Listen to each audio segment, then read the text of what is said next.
Pueblo Espanyol or Spanish Village is an open-air museum located in the San Españolet neighborhood of the city of Palma de Mallorca, Balearic Islands, Spain. Its construction began in 1965 and was inaugurated on March 9, 1967. It was conceived as a town in which they intended the main characteristics of the people of Spain. The project was carried out by the architect Fernando Chueca Goitia.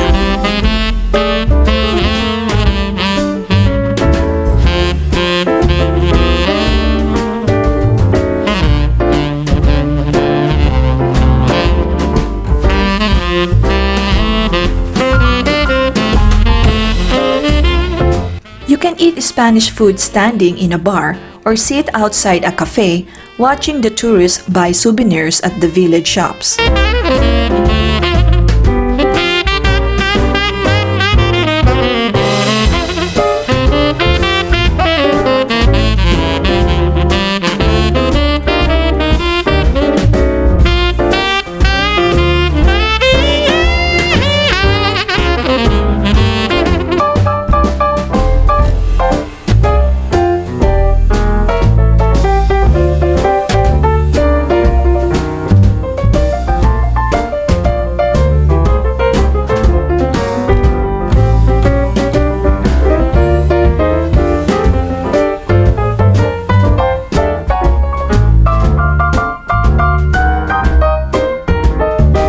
Every year, PuebloEspanyol holds a festive market at Christmas time.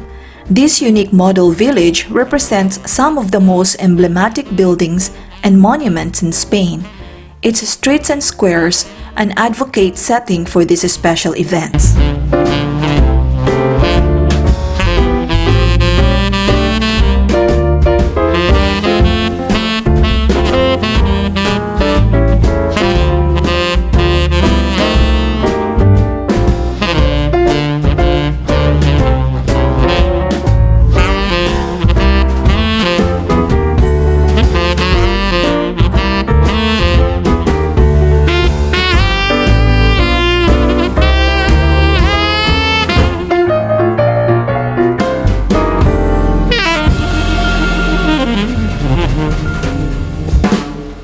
Over 80 stalls selling handmade gifts and decorations are available that you can pick one for your loved ones as a Christmas present.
Spain gets a theme park treatment at this village in the outskirts of Palma, where reproduction of famous buildings from Cordoba, Toledo, and Madrid are gathered together with typical houses from the Spanish regions.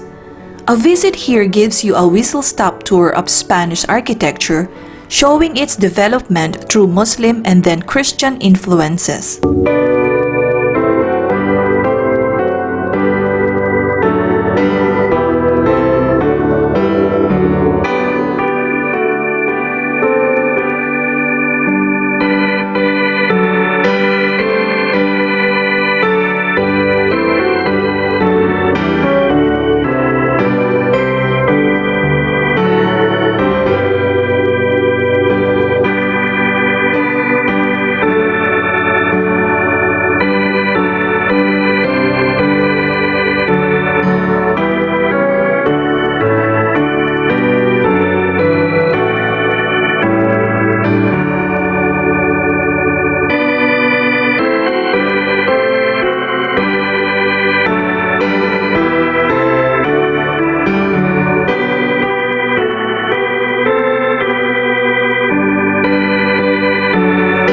museum occupies a total area of 6,365 square meters, and in it, various buildings, squares, and streets representative of various Spanish cities are reproduced on a scale.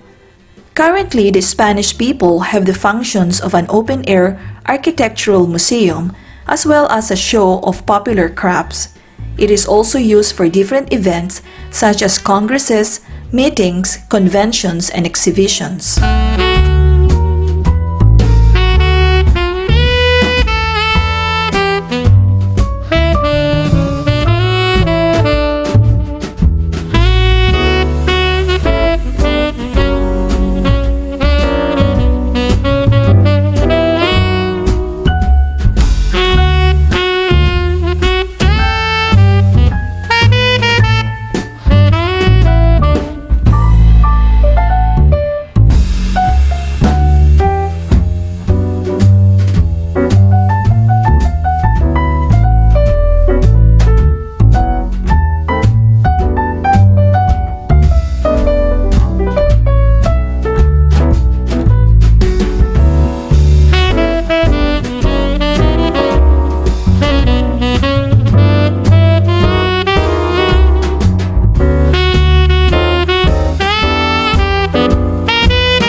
Walking at the cobbled streets of this walled city, where the most important buildings and monuments in Spain have been recreated, was an amazing experience with your family and friends.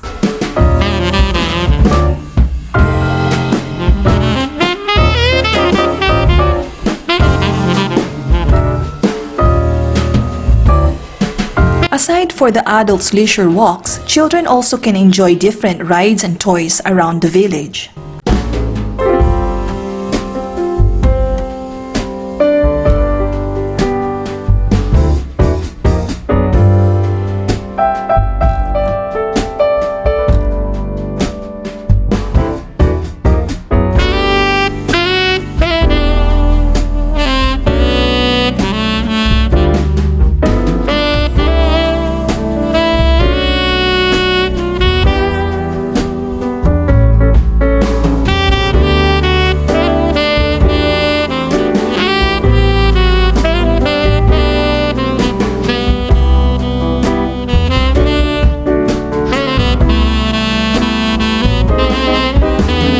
As you roam around Spanish Village, you will notice the Moorish architecture everywhere. Moorish art is a variation of Islamic art, include a variety of arches, intricate calligraphy, vegetative design, and decorative tile work. The Spanish Village preserves some of the Moorish architecture and maintained the remnants of Islamic Spain.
If you have never been to Granada, it's worth coming just for a reproduction of the salon, bath, and patio from the Alhambra Palace.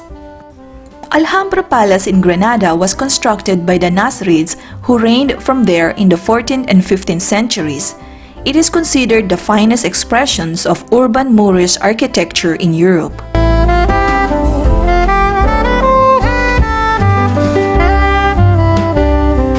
Spanish Village is an interesting place to visit and to witness the Spanish Islamic architectural designs. We all know how Muslims gained control the Iberian Peninsula, or modern Spain and Portugal today, in the year 711. Therefore, you also start noticing designs that seem reminiscent of something you'd expect to see in the Middle East.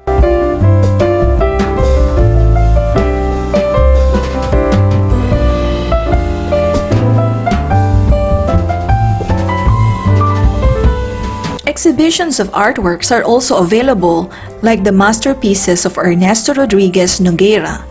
This artist, born in Havana and living in Mallorca since 1999.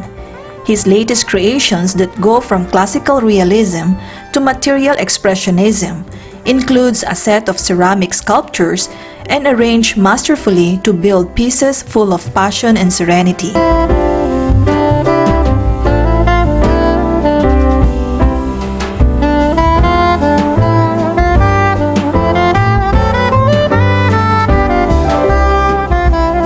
There's a free parking, easy access for all vehicles and public transport right on the doorstep.